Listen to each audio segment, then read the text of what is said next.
Sob a proteção de Deus, declaro aberta a presente sessão, cumprimentando aos senhores deputados e deputadas e todos aqueles e aquelas que nos acompanham através da TVA, das nossas redes sociais. As atas das sessões anteriores, prerrogativa desta presidência, as dou por aprovadas e, da mesma forma, informo que o expediente foi distribuído eletronicamente a todos os seus senhores deputados, deputadas, nos respectivos gabinetes. Entramos de imediato em breves comunicações. Primeiro orador inscrito, deputado Alex Brasil. Vossa Excelência, que fará uso da palavra em breves comunicações, lhe concedo o tempo de até 10 minutos.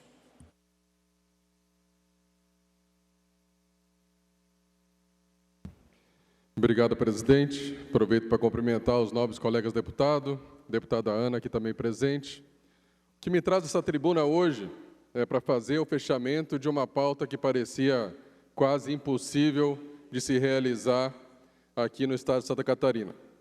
Nós demos início a uma peregrinação em Brasília, onde conseguimos finalmente ser recebido pela NTT.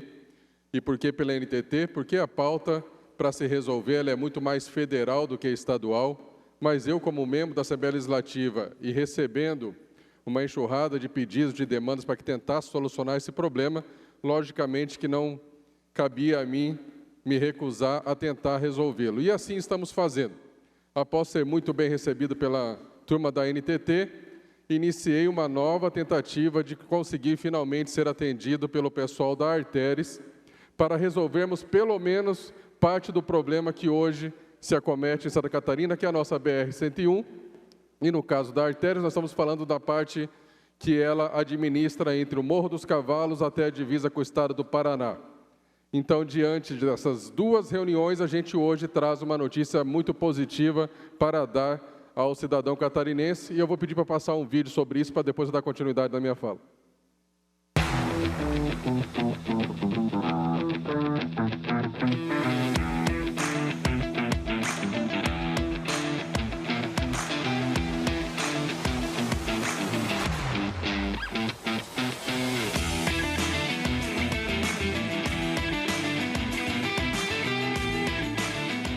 Acabou de ter uma reunião muito importante, cumprindo as nossas agendas aqui em Brasília.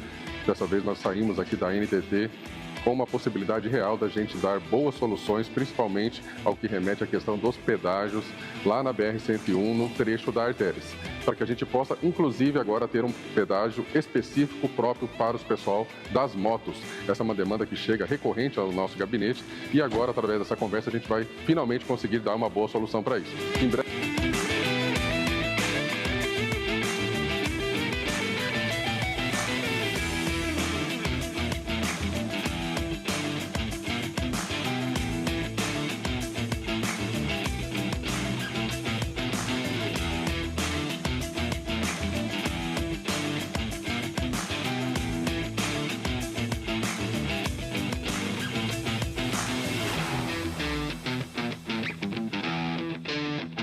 Nós estamos aqui na Artéria, sendo muito bem recebido pelo nosso diretor. Estamos tratando também sobre aquela situação de criarmos um corredor específico para motos, poder organizar isso de forma, inclusive, a salvar vidas, já que sabemos que motos e caminhões e carros na mesma fila muitas vezes causam problema. É isso. Primeiro, agradecer, deputado, a presença, até comentando com o deputado, que é importante falar que na otimização, na otimização do contrato, existe a isenção da moto nas praças de pedágio. Não existe essa possibilidade. Mais uma vez, obrigado, deputado, pela visita. Eu que agradeço, diretor, mais uma vez. Nós estamos aqui com a árvore de Natal atrás, então acho que é um baita presente para os catarinenses poder ouvir aqui da nossa direção da Arteres que nós temos a possibilidade real de criar esse corredor específico para motos e isentar as motos que possa trazer esse presente para os catarinenses. Obrigado, diretor. Obrigado. Então é isso. O que acontece? A gente participou de algumas reuniões tratando a questão do Morro dos Cavalos, quando nos foi dito que nesse momento a Arteres passaria por um momento de repactuação, de revisão do seu contrato no trecho que ela administra, e é lógico que diante desse momento de revisão do contrato, não apenas o Morro dos Cavalos, mas outras demandas conseguem ser tratadas nessa parte revisional. Então, a NTT deu um sinal positivo quando a gente foi lá. Lógico que precisava do lado da Arteres também haver esse interesse. Da Arteres, agora a gente conseguiu finalmente bater o martelo de que vai ser colocado no novo contrato um corredor específico para as motos, nessa parte que a Arteres é responsável, e dentro desse corredor específico para as motos, a gente vai conseguir finalmente isentar as motos de ter que ficar pagando pedágio na nossa BR-101. E por que eu acho isso extremamente justo? Primeiro, se você falar que a gente paga pedágio para ajudar na manutenção das rodovias, o que uma moto desgasta do asfalto perante o que um veículo maior, um veículo de passeio, um caminhão, é praticamente irrisório. Então, não há por que colocar as motos também pagando da mesma forma como vêm os carros e os caminhões. Agora, uma outra coisa que é ainda mais séria e muito importante é que as motos ficam nos mesmos corredores que carros e caminhões. E quando um caminhão perde o freio, por exemplo, se ele encosta num carro, ele causa um prejuízo material. Agora, se ele chega junto numa moto, ele vai ceifar vidas. Então, isso também é muito importante hoje, ter esse corredor específico para a moto, justamente para que a gente possa proteger a vida de quem transita por Santa Catarina.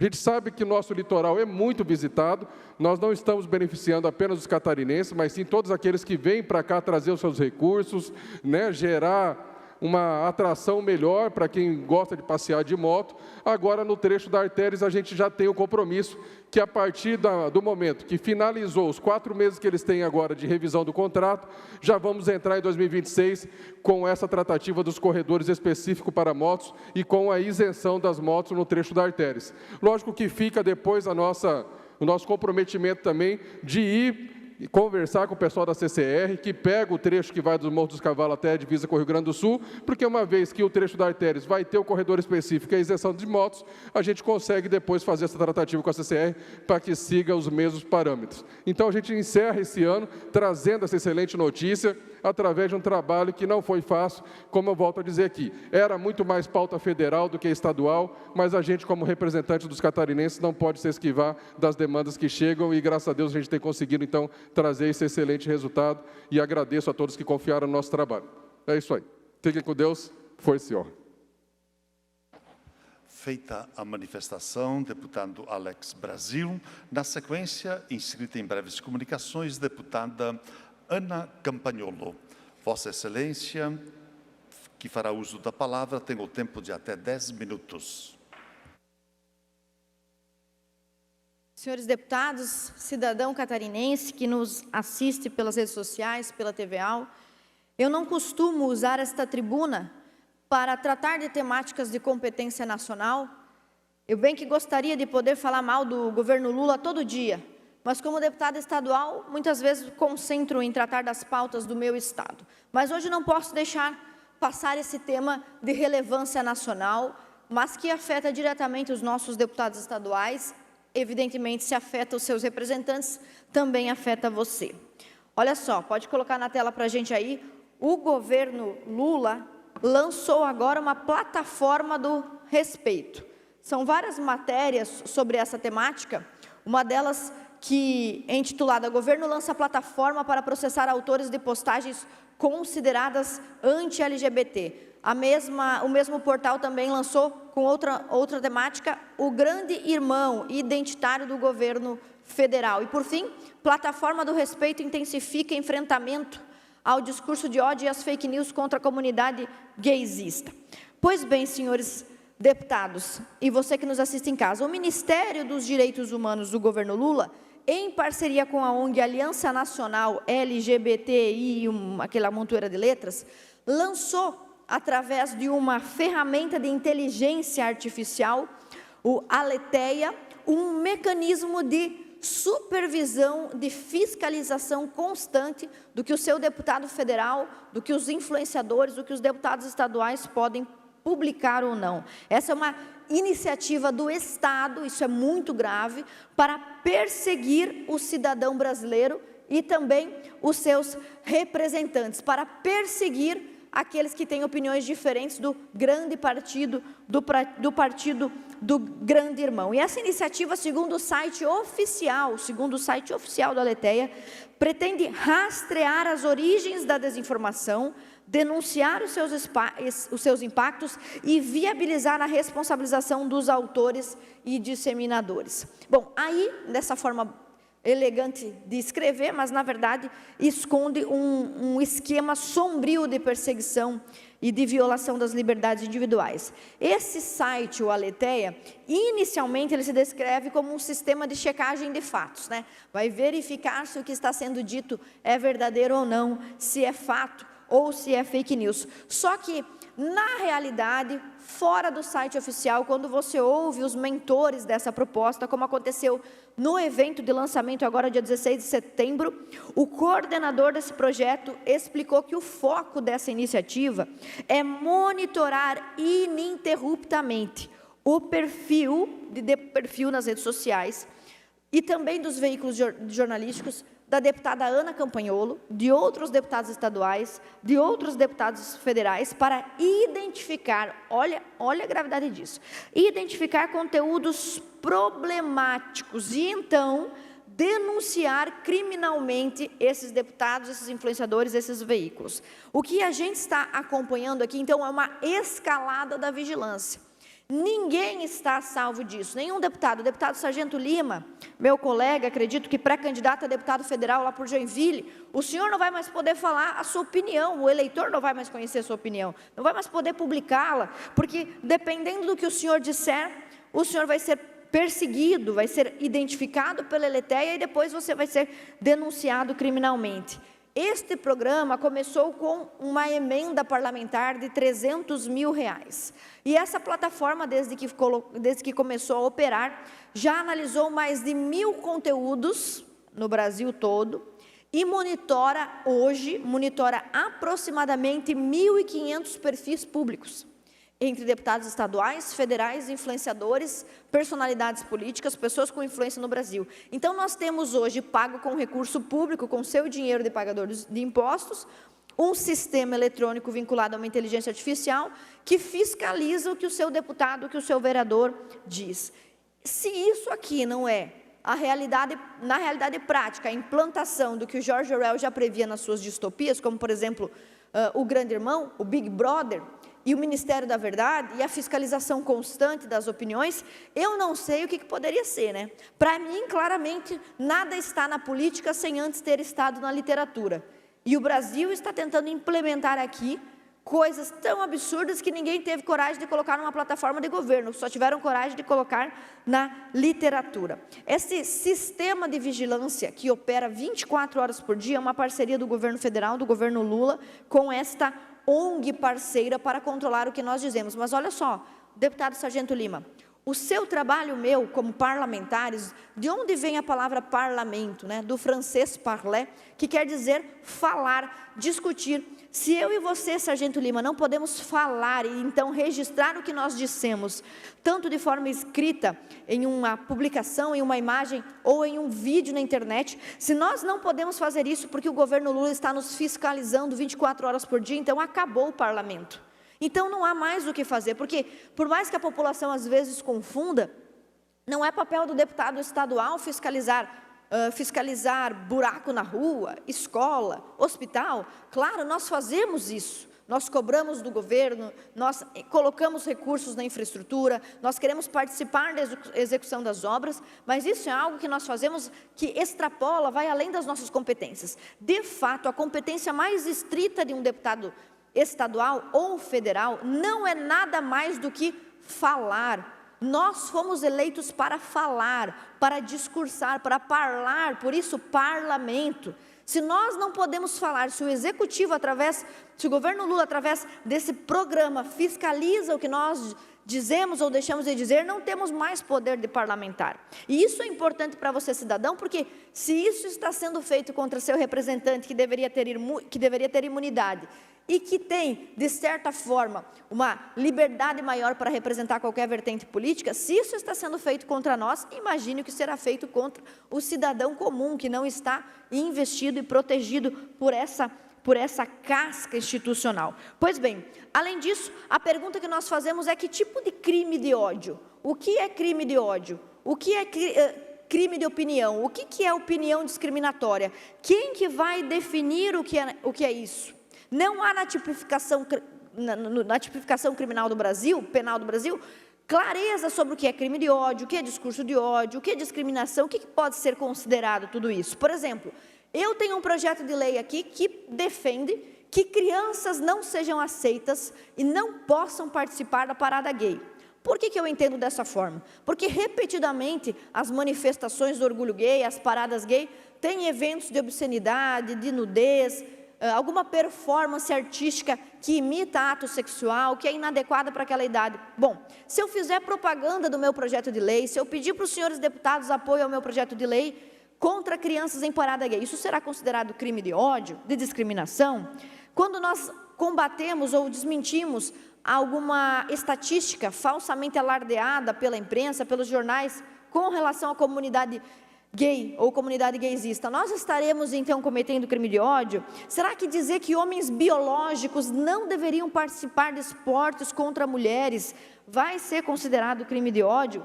Bom, se você olhar pelo histórico de atuação desta plataforma, que já identificou mais de 500 atos suspeitos, eu acredito que a resposta é sim. Você não vai mais poder, como conservador, como cristão, defender seus pontos de vista religiosos e morais. E, pois bem, o governo federal, então, está financiando um sistema de calar o poder legislativo, o executivo financiando o silenciamento do legislativo. É muito interessante também pensar sobre a questão da transparência desse financiamento. Eu procurei, não encontrei, não há menção no chamamento público disso, sobre como se definiu qual seria esta ONG parceira, qual seria a ONG a participar deste projeto. E o mais impressionante, este projeto que não se definiu claramente como foi escolhido, não encontrei clareza sobre isso, vai atuar para nos perseguir criminalmente, Sargento Lima. Não é só uma questão de opinião, vão dizer que nossa publicação é de ódio, vão dizer que nossa publicação é discriminatória. O objetivo é armazenar essas publicações e entrar com ações na justiça para nos criminalizar. Então, essa é a estratégia. O governo Lula financia, uma ONG parceira monitora e define o que é ódio, um conceito bastante subjetivo, e, por fim, esta ONG decide também se eu ou você seremos ou não criminalizados. Então, para concluir, senhores deputados, eu preciso do apoio dos senhores, todos nós, esquerda, direita, qualquer deputado, vereador, legislador, influenciador, precisa se manifestar, precisa se pronunciar contra essa plataforma do governo.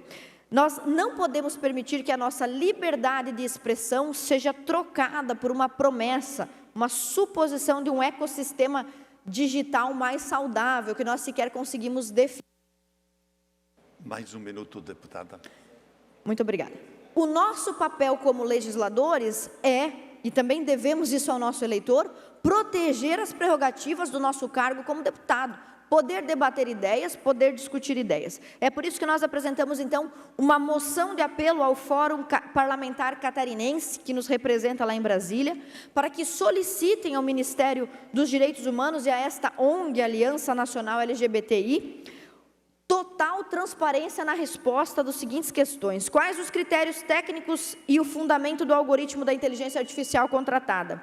Quais os nomes e a qualificação dos profissionais do direito que vão avaliar essa comunicação e quais as razões da dispensa de licitação neste financiamento? Todos nós, deputados estaduais, temos a responsabilidade de nos unir contra esse cerceamento, que primeiro vem contra nós e depois contra todos os cidadãos catarinenses que confiaram e votaram em nós. Muito obrigada, senhor presidente.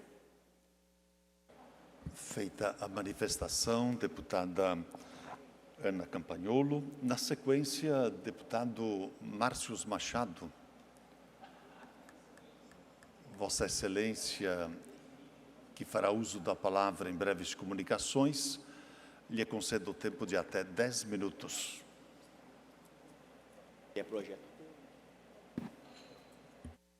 Boa tarde a todos. Primeiro, agradeço a Deus por estarmos aqui, que Ele possa nos proteger nesse ciclone que está vindo aqui, uma coisa totalmente inacreditável, o que nós estamos vivendo nessas últimas décadas em Santa Catarina e na região sul. Então, a todos aqueles que estão atingidos, o meu sentimento, que os animais sejam recolhidos, que nós possamos fazer nossas orações. É tão interessante, deputado Sargento Lima, que na casa que foi orar, onde oraram e pediram a Deus, aquela casa praticamente não teve a destruição. Claro, outras casas também pediram, só que como o Criador é forte, isso nos engrandece muito. Cumprimento Vossa Excelência, cumprimento o deputado Alex Brasil, deputado Sareta, já estou confundindo com o secretário e com o deputado Neudi, também deputada Ana, deputado Padre Pedro Cangen, nosso querido amigo aí das água alcalina. Só quero, na realidade, presidente, eu vim aqui à tribuna anunciar, quinta-feira agora, na cidade de Uruçanga, nós vamos ter a primeira cidade a ter o mutirão de castrações do PET levado a sério. O maior programa de castrações que o governador Jorginho Mello autorizou, 18 milhões de reais, um sucesso. 97% das cidades aptas a receberem até 100 mil habitantes, elas fizeram o cadastro, então nós temos essa grande notícia lá na cidade de Uruçanga. Parabéns, prefeito, não lhe conheço, mas parabéns a ti, a sua assessoria, que assim fizeram o dever de casa, e nós vamos ter agora então, quinta-feira, dia 11 de dezembro de 2025, às 13h30, lá do lado da UBS do bairro Bom Jesus. Então, muito obrigado, que sirva de exemplo para os outros municípios também fazerem o dever de casa e nós possamos ter o PET levado a sério, sendo esse grande programa iniciado pelo governador Jorginho Mello, através de uma ação muito forte da Comissão de Proteção e Defesa dos Animais, através do Fórum de Proteção, que nós realizamos esse ano, o 3º fórum, um fórum de sucesso, um fórum de ideias, que isso nos engrandece muito,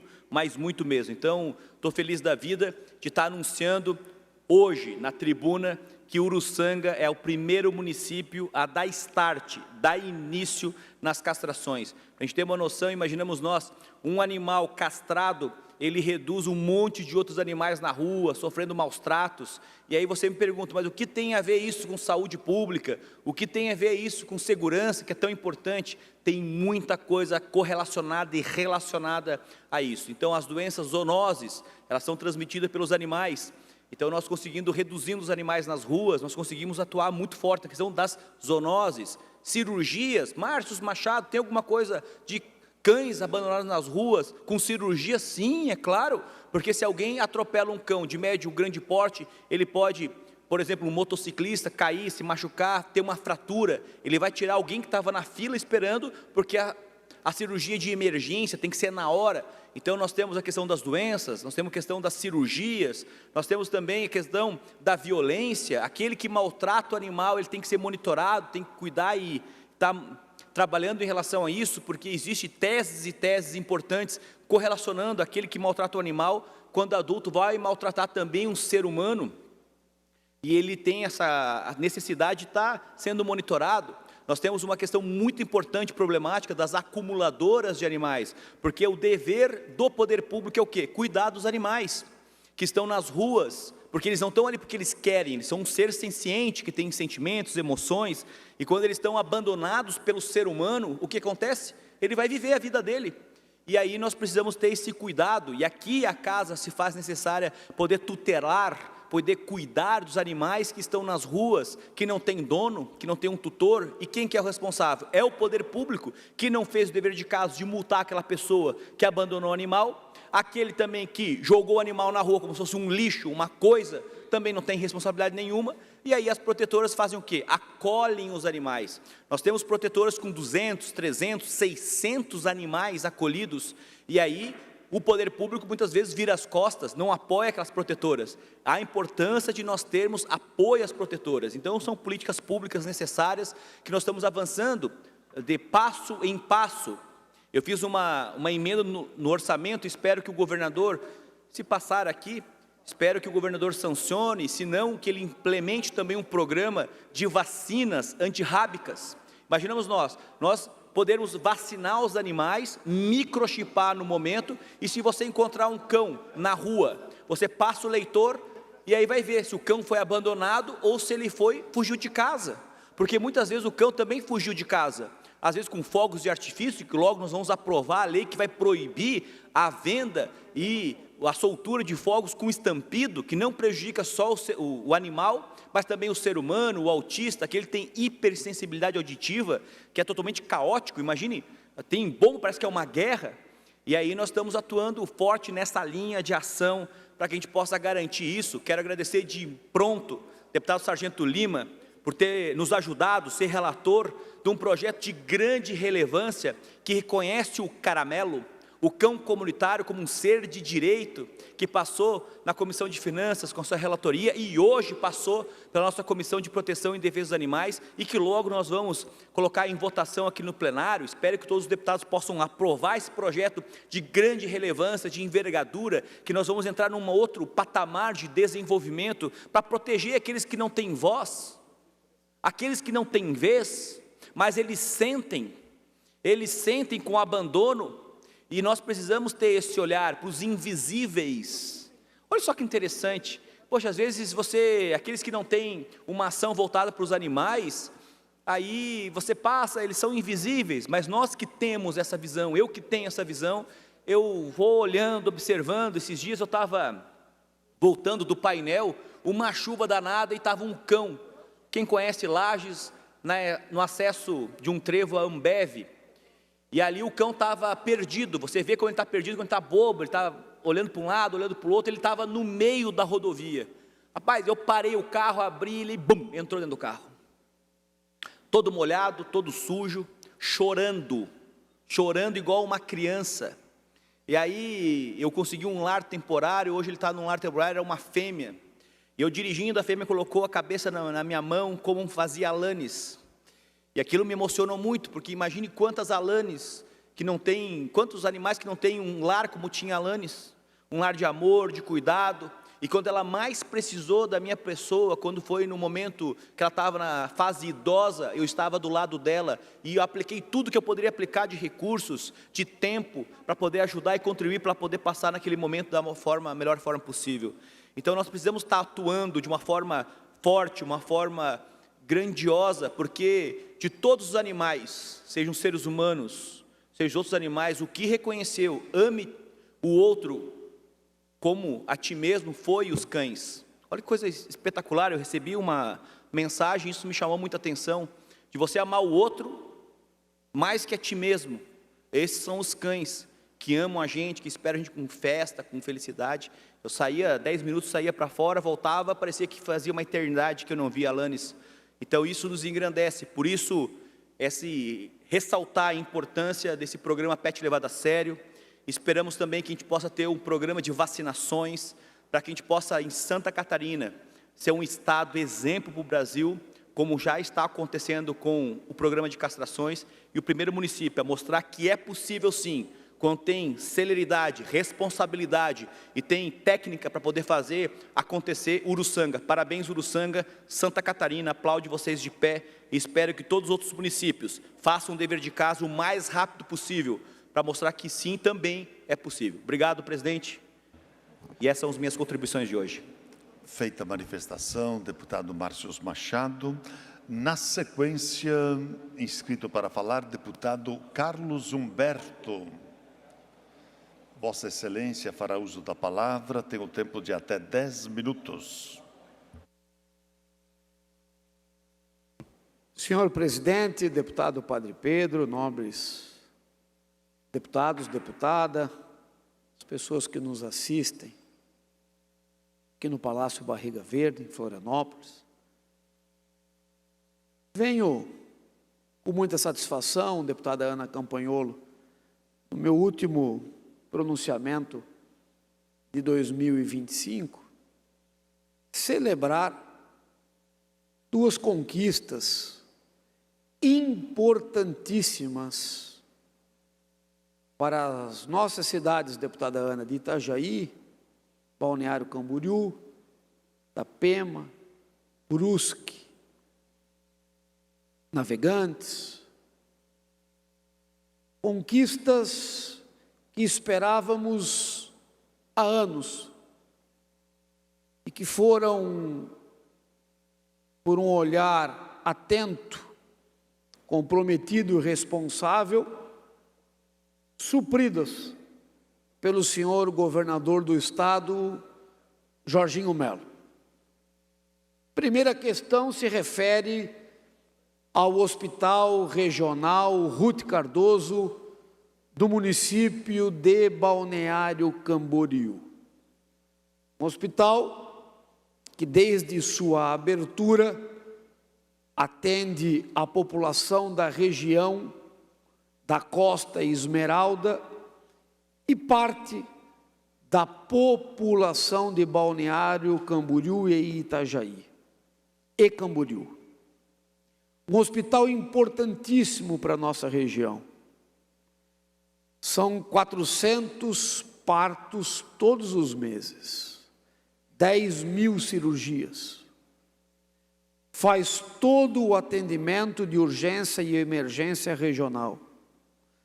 Todos os acidentes compreendidos entre Porto Belo e Balneário Pissarras da BR-101 são atendidos no Hospital Regional Ruth Cardoso, que até o dia 8 do presente mês é sustentado ou foi sustentado exclusivamente pelo munícipe do município de Balneário Camboriú.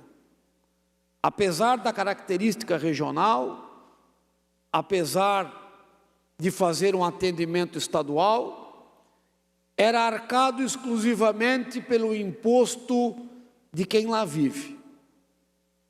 Um pleito antigo da região era que o governo do estado ajudasse no custeio daquela casa de saúde.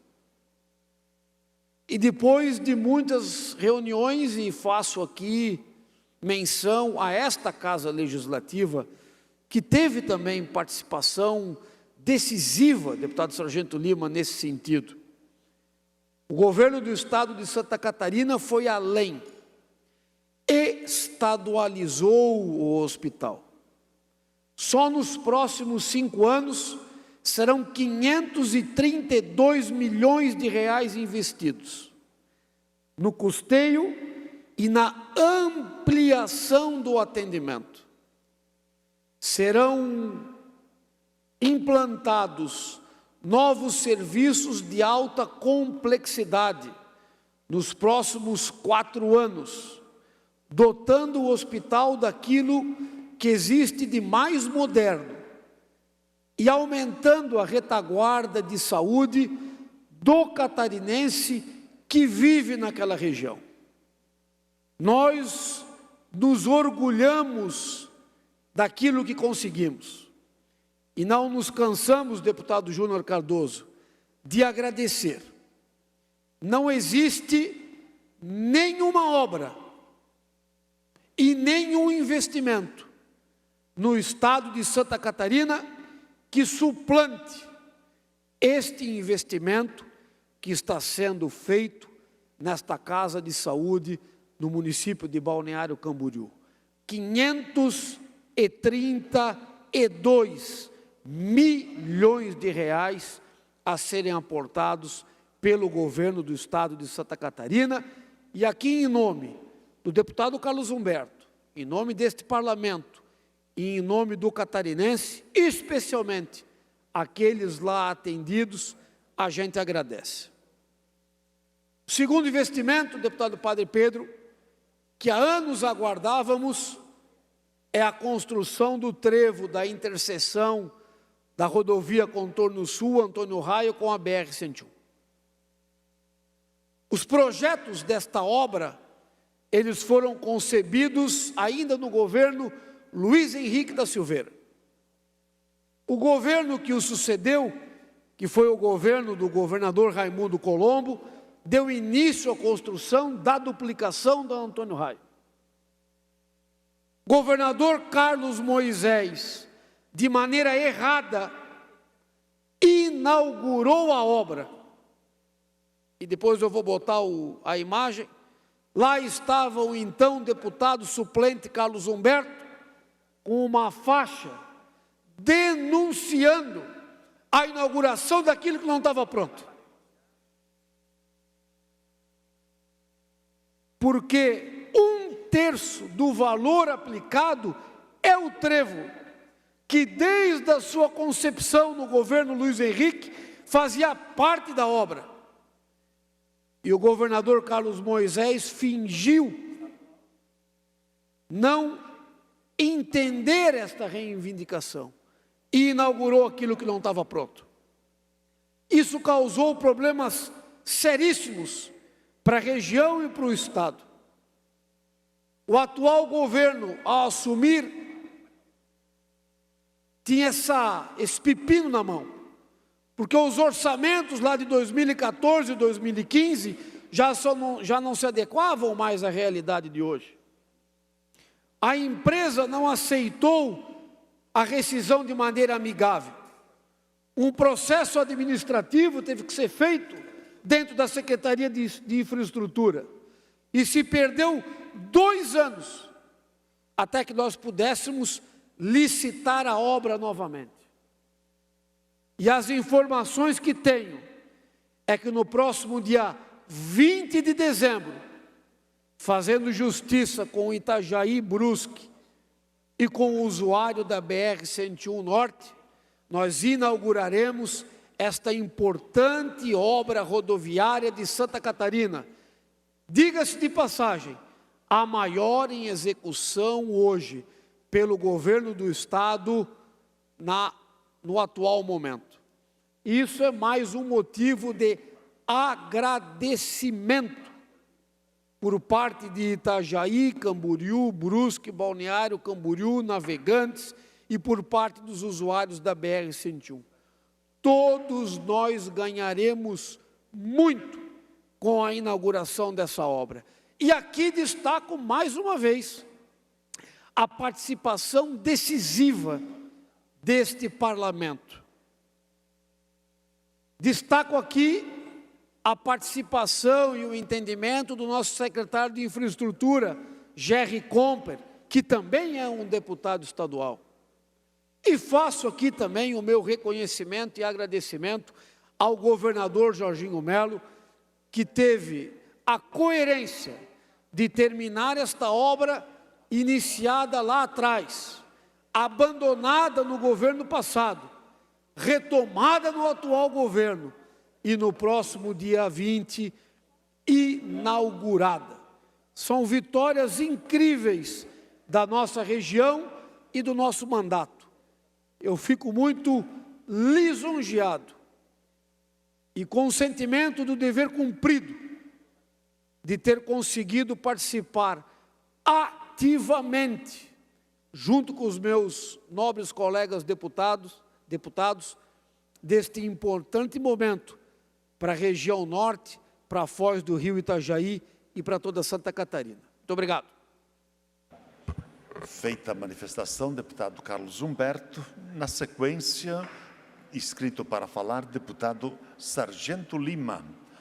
Vossa Excelência tem o tempo de até 10 minutos.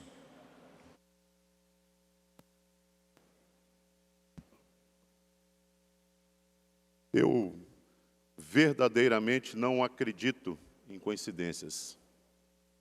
Eu creio que tudo faz parte de um propósito divinal. No meu deslocamento ontem para Florianópolis, eu vinha pensando sobre a palavra gratidão. E coincidentemente, mas que não foi uma coincidência, pois não acredito nela, mas de forma proposital, na noite de ontem, durante a premiação realizada aqui na Lesc, o Dom Onésimo fez uma brilhante explanação sobre a palavra gratidão.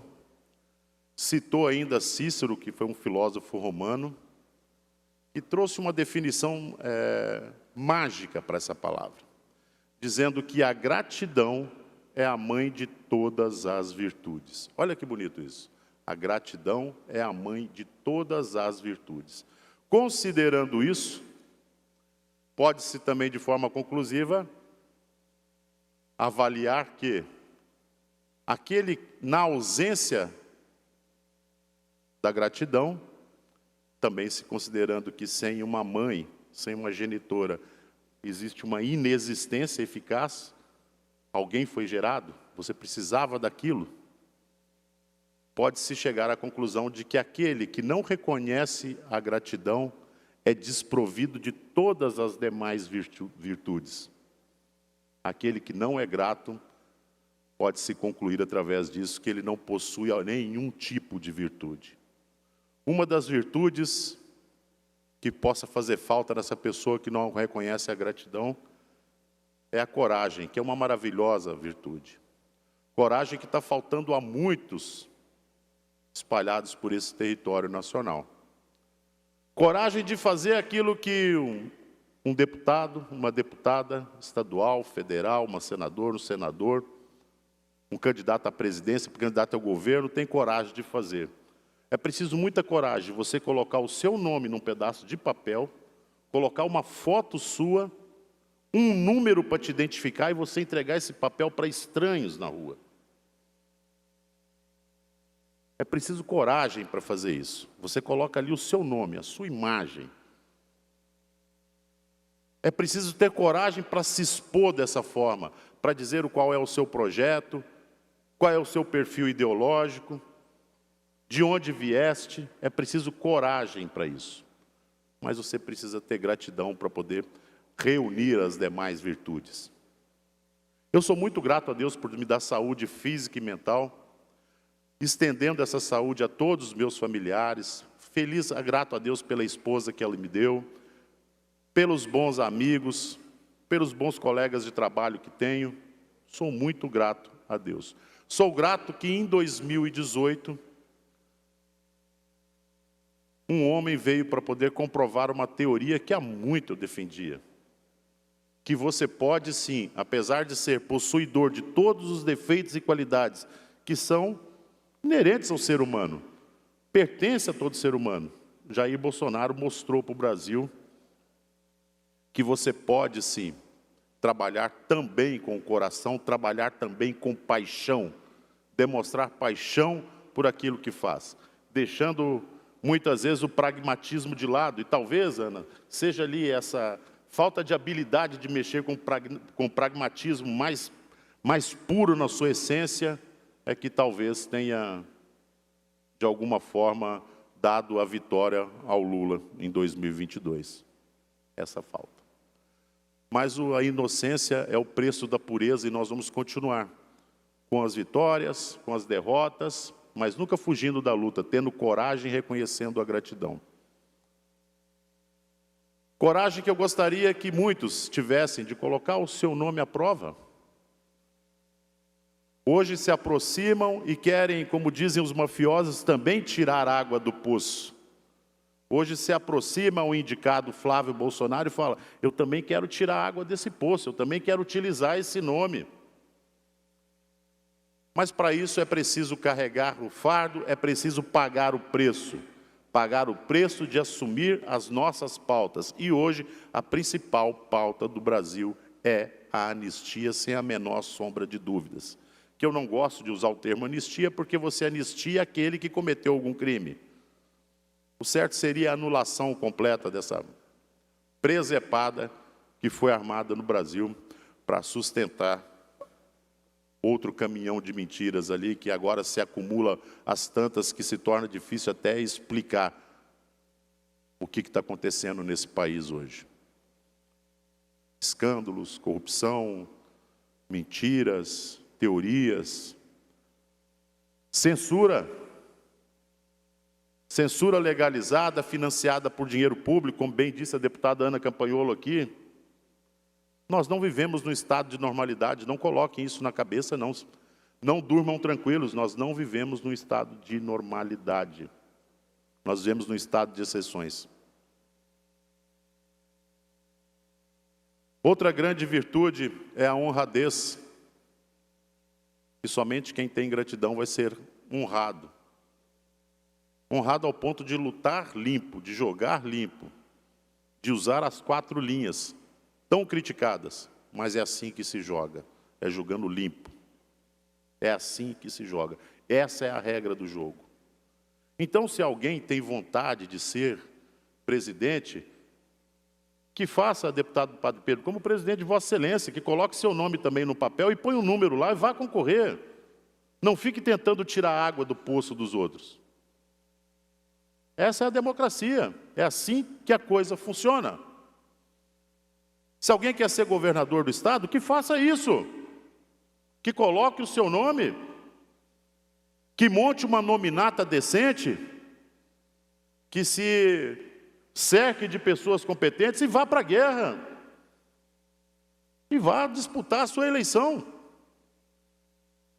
Faça isso agora, seja corajoso, seja honrado, seja homem, faça isso. Não fique esperando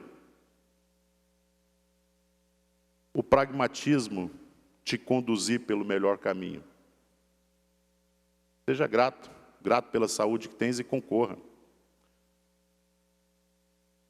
A honradez, ela também é uma virtude maravilhosa. E ela também é uma das filhas da gratidão. A coragem também é uma das filhas da gratidão. Dito isso, nós podemos hoje concluir que pela nossa gratidão que temos a todas as coisas boas que aconteceu na nossa vida, mais uma aconteceu. Fugimos um pouco do pragmatismo e foi nos apresentado mais um nome que eu chancelo como meu candidato, Flávio Bolsonaro. E é esse nome que eu vou defender na urna. É esse o nome. Eu não escolho missão. Soldado que escolhe missão é um insubordinado. Eu não escolho. A missão é dada e a missão vai ser cumprida da melhor forma possível, dentro das tão criticadas 4 linhas, dentro do jogo limpo, dentro do jogo honesto. Eu gostaria de ter utilizado o tempo do partido para fazer para poder ter utilizado a palavra, porque geralmente os assuntos políticos eu reservo para o momento do horário dos partidos. Mas hoje ali eu acredito que a deputada Ana ainda tenha no horário de partido mais uma importante palavra a ser dada aqui, né, do interesse exclusivo e também coletivo do gabinete dela. Então, eu até peço escusas aqui pelo fato de ter trago um assunto político partidário para dentro das breves comunicações, quando eu gosto de utilizar o tempo do partido para falar sobre isso. Muito obrigado. Com a vossa manifestação, deputado Sargento Lima, nós encerramos o horário das breves comunicações e entramos no horário destinado aos partidos políticos. E o primeiro horário pertence ao PL. Deputada Ana Campagnolo, Vossa Excelência, que falará em nome do PL, tem o tempo de até 16 minutos. Obrigada, deputado Sargento Lima, pela troca que o senhor fez comigo, me possibilitando usar essa tribuna pela segunda vez no dia de hoje, visto que já havia me pronunciado anteriormente. Pois bem, nós temos, senhores deputados, um problema técnico a resolver nesta casa. Em 2007, nós consagramos a Lei 13.993, que criou uma confusão cartográfica em 2 marcos geográficos em disputa entre os municípios de Imbituba e Laguna. Uma confusão no nome de 2 pontos geográficos que hoje me traz essa tribuna para pedir à nossa CCJ que se reúna ainda em tempo hábil este ano, talvez hoje, após esta sessão ordinária, quem sabe amanhã extraordinariamente, para podermos resolver esta pauta. Essa alteração que a Lei 13.993 de 2007 trouxe ao esquema cartográfico de Imbituba não corresponde à realidade histórica, à realidade administrativa e comunitária daquela cidade.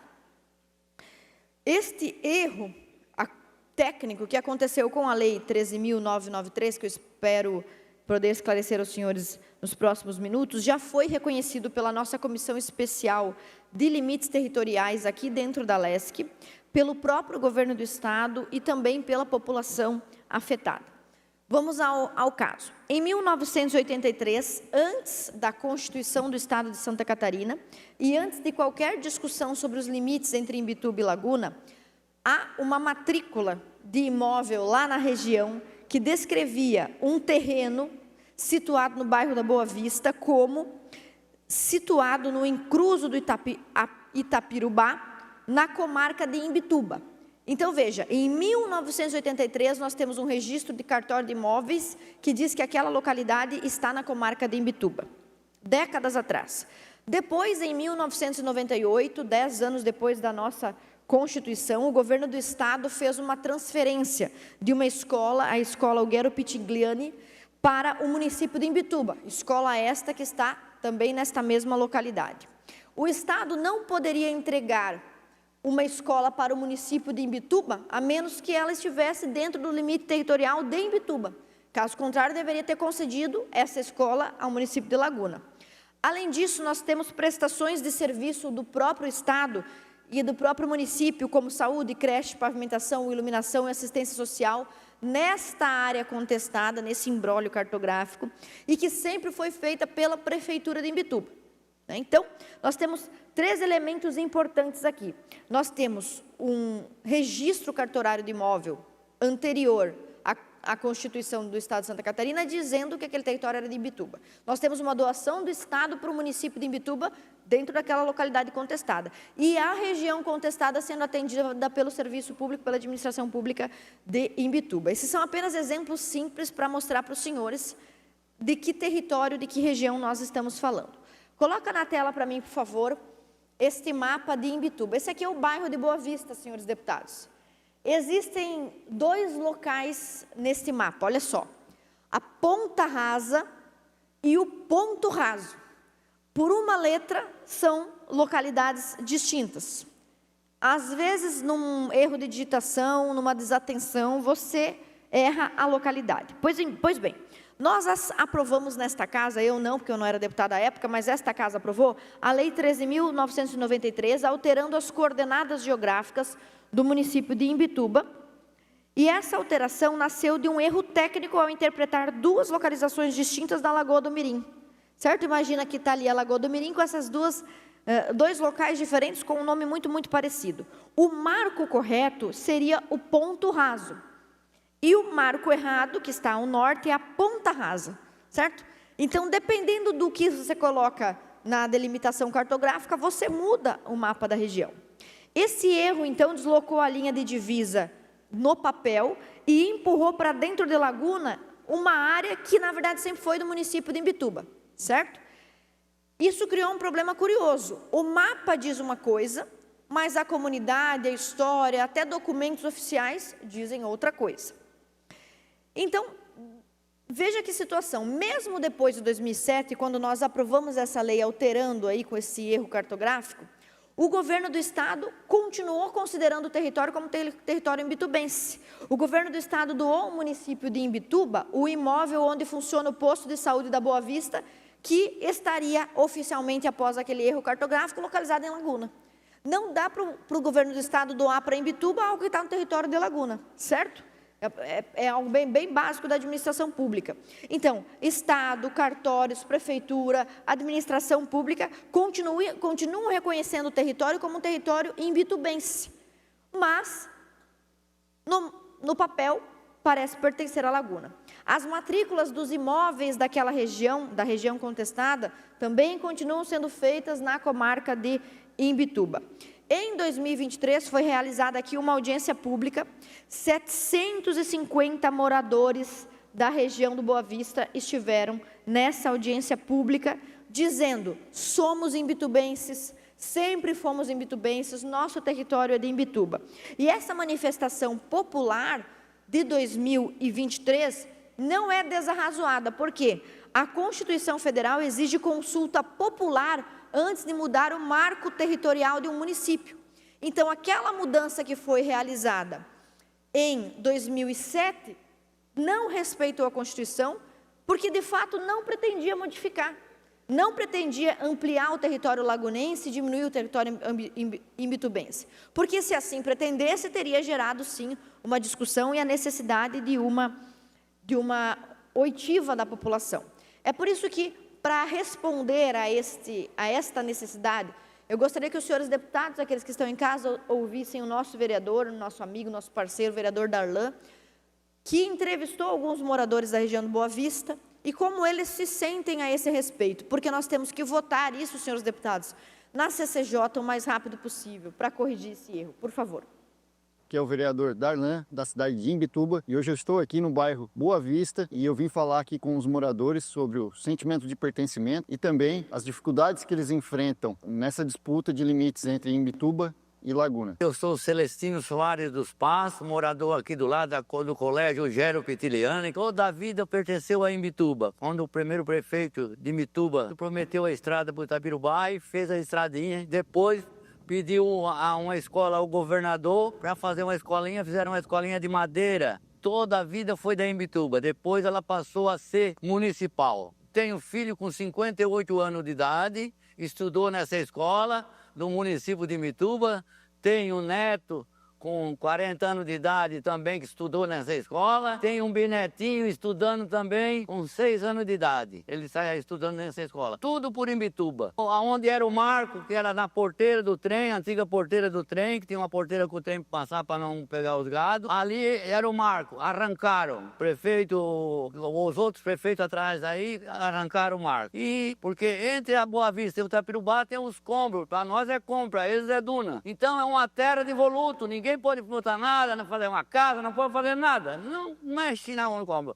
Só botar areia para um lado e para o outro. Então está dividida a Boa Vista. Então nós queremos que a Boa Vista continue sendo da Imbituba, porque nós temos imbitubenses. Aqui nesse lugar, nós não temos um nativo daqui para estar na Laguna. É tudo Imbituba. Por causa dessa história de briga de município, temos a rua da frente da escola aí, que era uma rua para estar calçada, mais preparada, porque as crianças descem da estrada do carro com chuva, botam o pé na lama, depois voltam para ir para o carro, com o pé na lama para embarcar, que hoje os pais vêm buscar eles tudo nas coisas. Era para ter, por causa dessa briga da Laguna, nós estamos sofrendo. Já tiraram a passagem do trilho, a estrada de ferro tirou a passagem do trilho, aproveitou essa oportunidade e só prejuízo para nós. Nós tivemos aqui, votava toda a vida nessa urna aqui da Boa Vista, nessa escola, para Imbituba. O ponto raso é aqui na cerca da porteira. Todo pescador que da lagoa, que é de Maruí, que é de Caputera, que é coisa, sabe onde é a coroa da cerca. Não que a Laguna não seja uma cidade histórica, boa, bonita, não vou tirar o mérito não, mas se nós pertencer a Imbituba,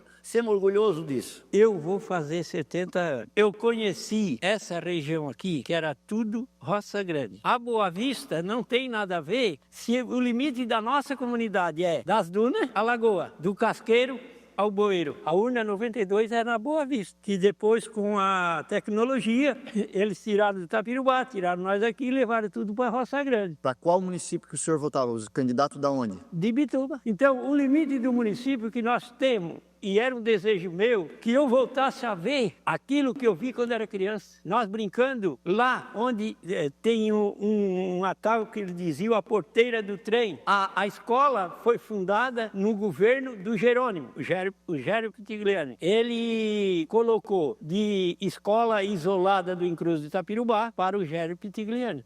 Através do Jerônimo nós conseguimos fundar o bairro. Em frente ao posto de gasolina tem a Croa Seca. Só que a Croa Seca, o centro dela é ali no posto. Nós temos que ver aonde é a Croa Seca, é lá no início, que daria bem certinho no Sambaqui. E a Ponta Rasa fica onde? É essa que eu estou lhe falando agora. Fica lá na... Lá na Ponta Rasa, na Roça Grande, atrás da Roça Grande. Não tem nada a ver com a Boa Vista. E o ponto raso... O ponto raso é aqui, no Casqueiro, no Sambaqui, que daria mais ou menos ali pertinho do pedágio.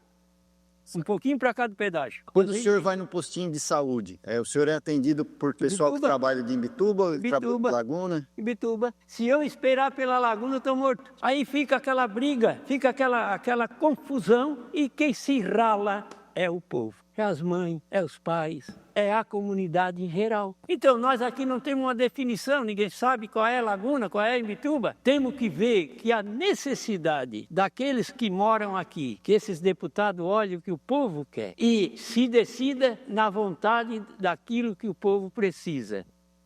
Muito obrigada. Pois bem, então você veja bem, nós temos um projeto de lei para resolver o problema que esses cidadãos estão nos trazendo, esse apelo.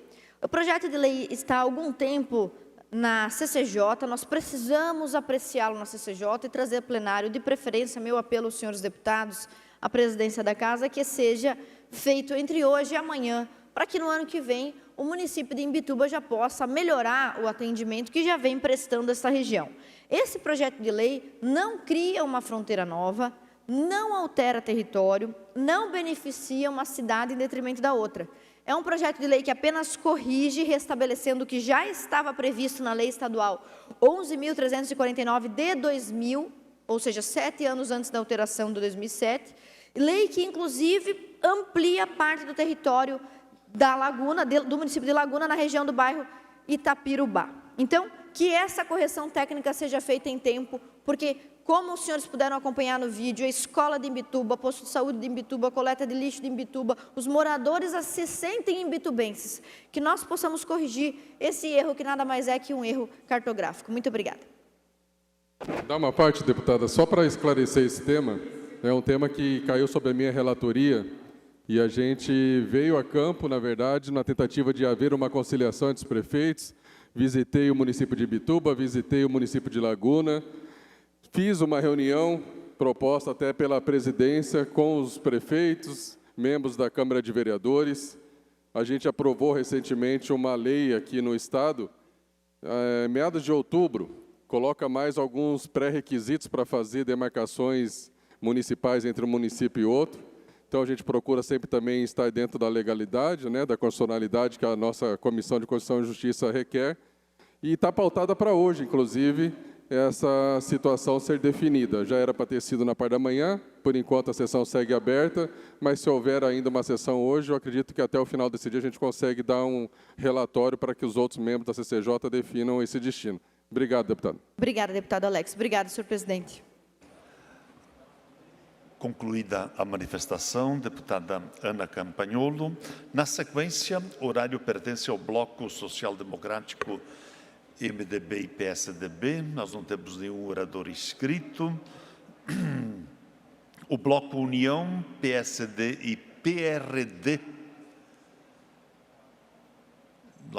Deputado Júnior Cardoso, Vossa Excelência, que falará em nome do Bloco União, PSD, PRD, tem o tempo de até 10 minutos.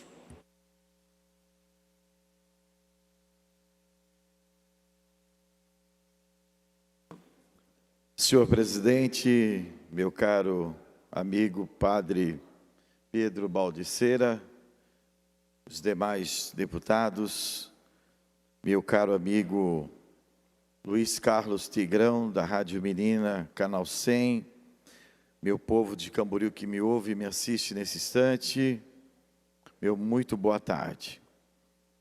Senhor presidente, o estado de Santa Catarina vive especialmente o dia de hoje, um dia atípico, por ocasião deste ciclone extratropical que está atuando com força sobre o nosso estado, trazendo chuva volumosa em curto espaço de tempo, ventos fortes, mar agitado e uma situação de alerta em praticamente todas as regiões, em especial no litoral, a Grande Florianópolis e no Planalto e também no sul do estado.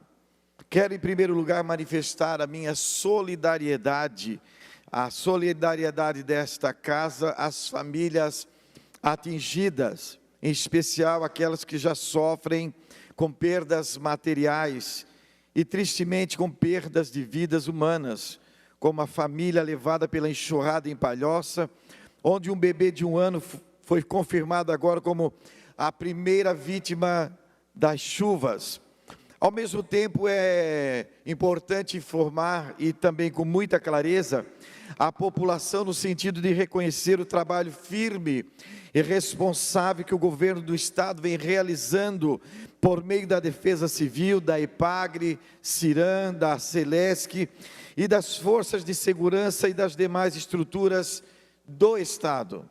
Nas últimas horas, a Defesa Civil registrou acumulados de chuva que chegam à marca de 80 milímetros em apenas 3 horas em cidades catarinenses.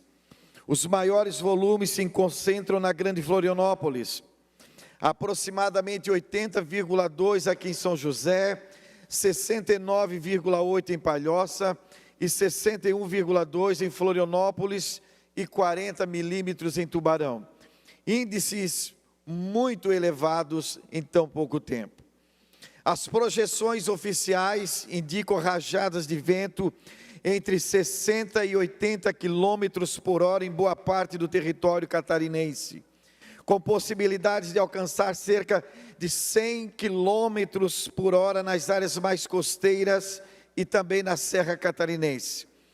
Paralelo a isso, o mar está agitado com ressacas e ondas entre 3 e 3,5 metros de altura, podendo passar de 4 metros em alto mar no litoral sul e em outras áreas. Situação que exige redobrada prudência em portos, trapiches e áreas de pesca. O governo de Santa Catarina agiu rapidamente e com antecedência e com muita responsabilidade. Desde ontem, boletins oficiais vêm sendo emitidos, detalhando a evolução do ciclone, as regiões mais vulneráveis e as medidas preventivas.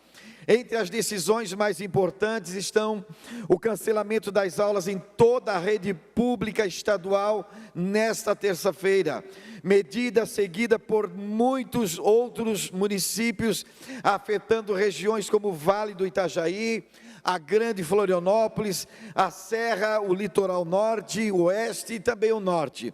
A prioridade é clara: preservar a integridade física dos alunos, dos professores e os trabalhadores, especialmente da área da educação. Nos aeroportos, o governo acompanha a situação em tempo real.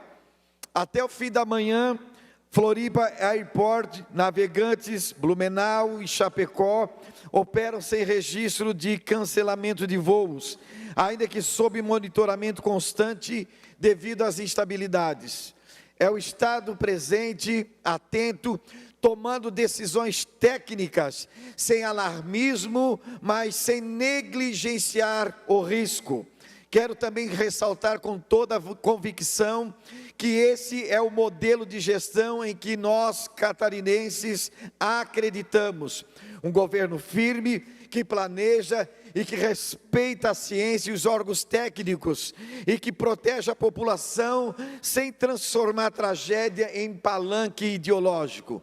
Mas nenhuma estrutura estatal, por mais eficiente que seja, substitui a responsabilidade de cada cidadão. Por isso, é fundamental que a população siga à risca as orientações da Defesa Civil, e aqui também faço um apelo direto às famílias catarinenses. Não atravesse ruas alagadas, não tente passar por pontes ou pontilhões submersos. Um pequeno erro de avaliação pode custar a sua vida.